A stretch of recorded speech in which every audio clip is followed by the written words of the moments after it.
กำลังสินั่งกำลังสิกินมัชลี่ กินมัชลี่บ่แซ่บเลยบาดพี่น้องโอ้ YouTube แจ้งมาช่องของคุณถูกปิดการสร้างรายได้เดี๋ยวของบอลลี่เลยมันมาปิดซื่อได้พี่น้องปิดแบบว่ามัน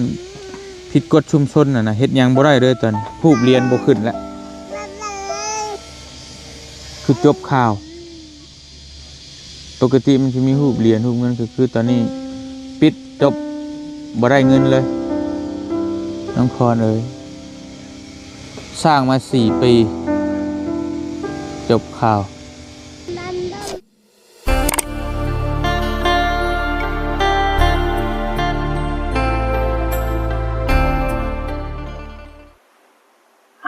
พี่น้องเนาะเปิดคลิปเปิดตามมาพบพอกับวันอื่นอีกคือกับพี่น้องเนาะโดยพี่น้องก่อนไปครับไป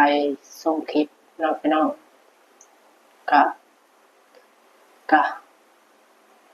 กับทักทายสบายดีสวัสดีพ่อแม่พี่น้องกันเบิดสู่คนว่าสิเป็นพี่น้องฝั่งไทยฝั่งลาวจะเป็นทางต่างประเทศก็ยินดีต้อนรับทุกท่านเนาะเข้าสู่ช่องของบ้านแนนบ้านนาอีกแล้วพี่น้องเนาะวันนี้น้องพี่น้องเนาะก็มีข่าวร้ายเนาะมีข่าวร้ายเนาะมีข่าวร้ายเข้ามาอีกแล้วพี่น้องเนาะร้อนชดเลยพี่น้องเนาะเห็นทางบ่าวเตียงเพิ่นเอาลงพี่น้องเนาะก็คือเกี่ยวกับช่อง YouTube พี่น้องเนาะ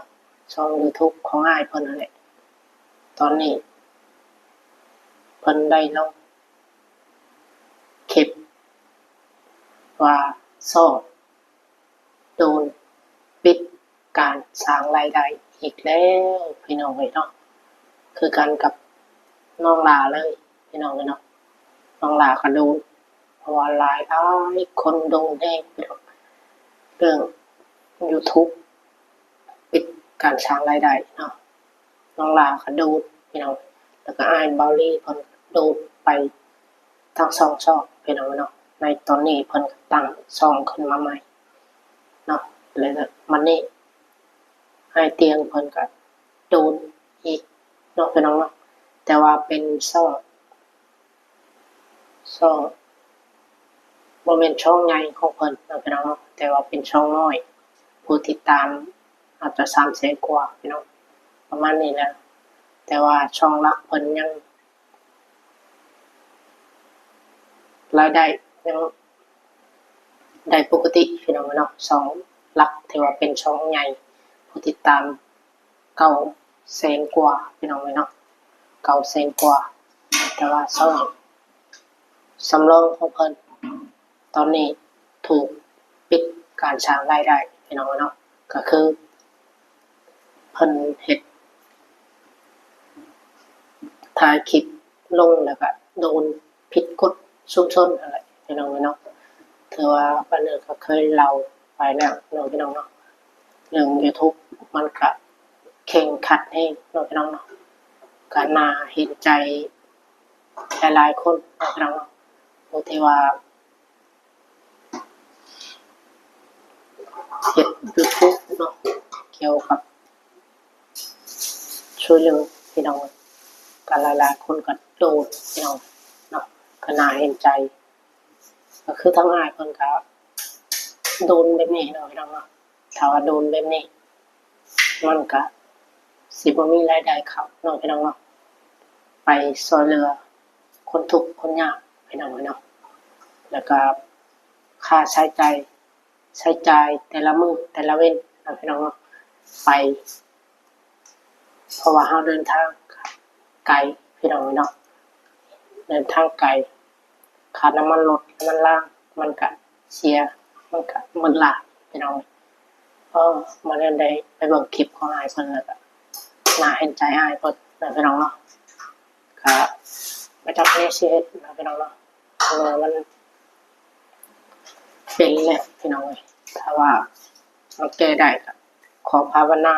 ให้กลับคืนเนาะขณะเห็นใจอ้ายเพิ่นอยู่เพออ้ายเพิ่นครับไปไกลเองพี่น้องเนาะเดินทางไปไกลเองซอยเหลือคนที่ขาดแคลนคนที่ยากจนเนาะพี่น้องเนาะฉะนั้นแล้วก็มีแต่ว่าพักเลยพี่น้องเจ็บซีทุกคนทุกท่านยังไงไปดูทุกท่านเป็นกำลังใจให้อ้ายเพิ่นเลยน้องเลยเนาะว่าอ้ายเพิ่นกับมีช่องตอนแรกเนาะแต่ว่าตอนนี้โดนปิดการสร้างรายได้เนี่ยมันก็โอ้โหในทางจะไปพี่น้องเนาะถ้าว่าเขาเฮ็ดช่องเดียวกับเมนอยู่พี่น้องมันอาจจะรายได้มันอาจจะบ่หลายเนาะถ้าว่ามีสองแค่นี้เพราะว่ารายได้เฮาก็มีรายได้เพิ่มเสริมเพิ่มเติมเล็กน้อยเนาะพี่น้องเนาะพอได้ค่าเติมน้ำมันเติมน้ำมันไปแต่ละมื้อแต่ละเว้นพี่น้องอันนี้ก็บ่เลิกกันน่าเห็นใจอ้ายเพิ่นเนาะพี่น้องเนาะมีแต่ว่าขอภาวนาให้ช่องของอ้ายเพิ่นนี่กลับคืนมาคือเก่าพี่น้องเนาะสาธุเนาะพี่น้องเนาะพี่น้องเรื่องYouTube เนี่ยเขาตัวกดกันหลายแฮงพี่น้องเนาะหลายแฮงเพราะว่าคู่มือนี่ครับกดมันแข่งขันให้พี่น้องเรื่อง YouTube เนาะก็มาจากในชีวาเนาะพี่น้องเนาะก็คือเบิดนอกสลากโดนพี่น้องแต่บ่ฮู้ว่าสิแก้ได้หรือบ่ได้พี่น้องเราพังเบิ่งเนาะพี่น้องเนาะเราพังเบิ่งวันนี้ก็ขอภาวนาให้ได้ทั้งพี่น้องเนาะหลายๆคนที่ว่าคิดก็หวังเงินรายได้เนาะถ้าบ่มีรายได้เฮาก็อาจไปต่อบ่ได้เนาะพี่น้องเนาะก็เมื่อยได้พี่น้องการที่เฮาถ่ายคลิป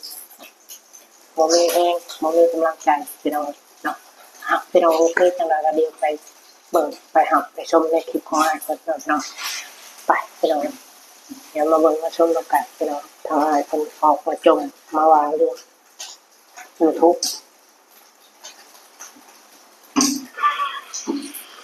เดี๋ยวมาพังกันเราหาคนได้สิ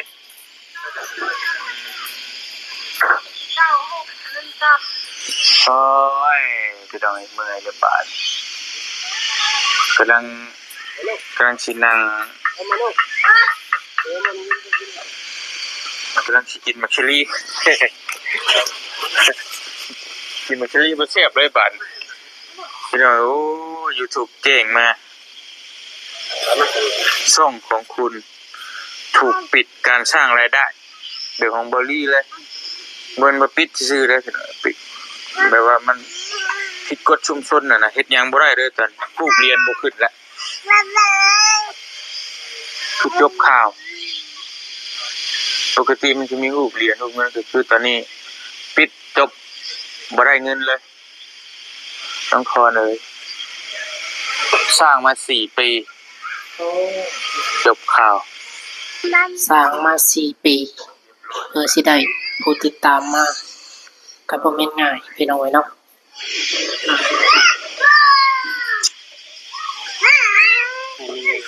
ไม่มีเดินมาบ้านรอน้องก่อนก็ให้ได้พรมาดิไปถ้าให้ไปฮอนค่ำเนี่ยไปบ่วันนี้นั่นแล้วบ่มีเงินค่ารถเดี๋ยวมันรถบ่ว่าแล้วนี่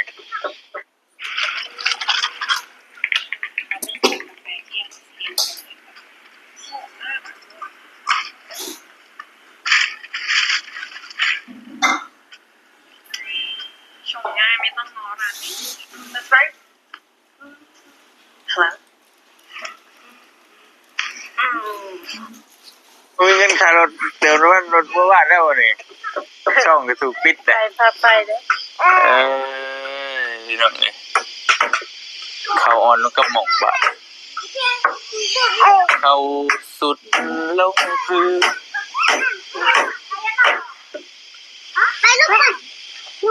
หาก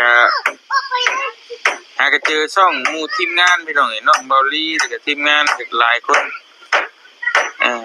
ที่เจอนะแต่บ่เกิดบ่คิดว่าสิมาเจอกับเจ้าของโอ้ยบาดแล้วซะเข้าอ่อนเลย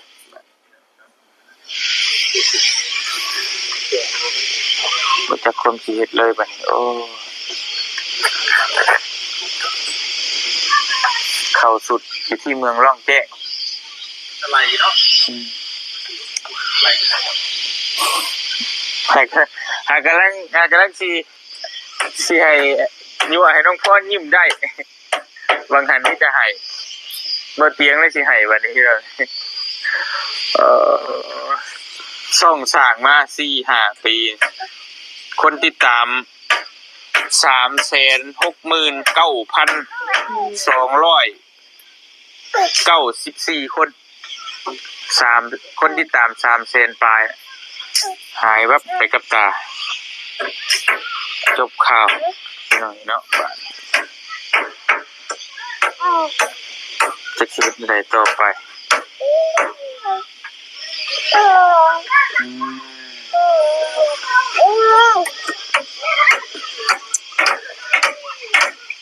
บ่มีแห้งเลยบัดที่ว่าสิขึ้นไปเบิ่งสร้างอยู่เทิงบ่มีแห้งขึ้นเลยขาอ่อนเลยเดี๋ยวมันจะกลับมาใหม่กลับมาว่าได้เอากลับบ่ดูสู้ๆเดี๋ยวมันก็กลับมาใหม่กลับแท้บ่ กลับแท้ คือมั่นใจกลับมาใหม่คิดตั้งจังใหม่คิดตามได้เด้อโอ้ผู้เยอะที่คนที่ตาม300,000คนนะโอ้พระเจ้าโอ้ยเลยเราเลยคิดได้หลายบาทนับนี่ก็ยังนี่1 2 3 4 5 6 7คนนะก็ได้6 คน 7 คนที่ตามเพื่อจะฮอด300,000กว่าคนจะไปหาใช่วันนี้อ๋อ4 แสน1คนตามเบิดใครอยู่เนาะเพื่อเนี่ยสิเฮ็ดได้ไหน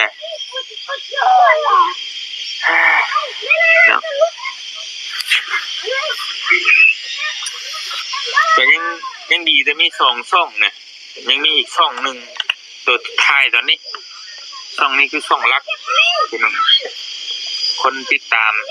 900,000นะ900,000ปลายยังเหลือช่องเดียวนี่แหละตอนนี้แต่ช่องนี้ไปก็คือเบิดจบข่าวหาดำหน้ารับจ้างไอ้จะให้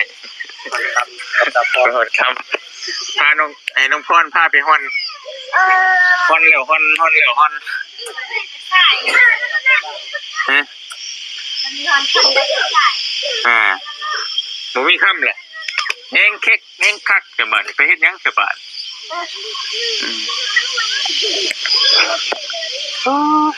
เหนื่อยเลยเอามีแต่นั่นแหละเดี๋ยวนั่งพักเบิ่งน้ำซางจังหน่อยเดี๋ยวจะชิมเมื่อหมูมีแห้งแหละพี่น้องเลยเนาะข่าวไล่สุดๆมันสุดๆเลยเดี๋ยวติดตามตอนต่อไปว่าสิเป็นนั่นใดพี่น้องเนาะแต่ว่าเรื่องไรคืนนี่ยากไงคือสิผมไม่หวังนะเส้นหน่อยไงต้องได้ตั้งช่องใหม่สไตล์เบอร์รี่จะเป็นอย่างปีนี้พี่น้องทั้งเมย์ป่วยเบิดพาเมย์ไปโรงหมอนะว่าเบิดเงินหลายแสนบาทเพื่อสิกลับมาได้เพื่อสิใครนี่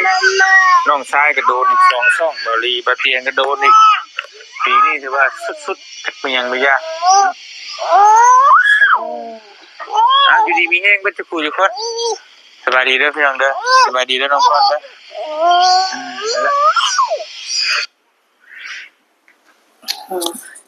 พี่น้องก็นายใจพี่น้องทางนายเพิ่นเทว่าเรียบร้อยแล้วพี่น้องเนาะถ้าว่าแก้ได้ก็สาธุด้วยพี่น้องเนาะขอภาวนาให้สองหาย กลับคืนมาคือเก่าเนาะพี่น้องเพราะว่าเพิ่นก็เดินในสายนี้เนาะพี่น้องเนาะการช่วยเหลือคนมันก็ค่าใช้จ่ายมันก็หลวงหลายเนาะพี่น้องก็เมื่อยพี่น้องหายเพิ่นก็แทบสิบ่มีแรงถ่ายคลิปเลยเนาะยังเหลือแต่ช่องเดียวพี่น้องก็รอเบิ่งพี่น้องถ้าว่าได้กลับคืนก็สาธุเนาะพี่น้องก็ขอภาวนาให้กลับคืนมาคือเก่าหั่นเนาะมาเนิดก็ติดตามเพิ่นมาก็โดนเลยพี่น้องมาเนิดก็เบิ่งคลิปเพิ่นตลอดเลยมักเบิ่งพี่น้องเนาะเพราะว่ามาเนิดก็มักเบิ่งแบบเบิ่งแบบแบบ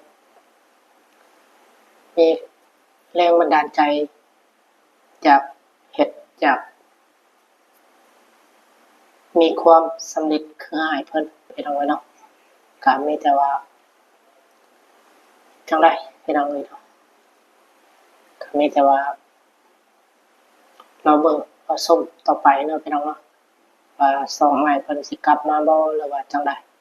เพราะว่าตอนนี้ก็อ้ายเพิ่นว่า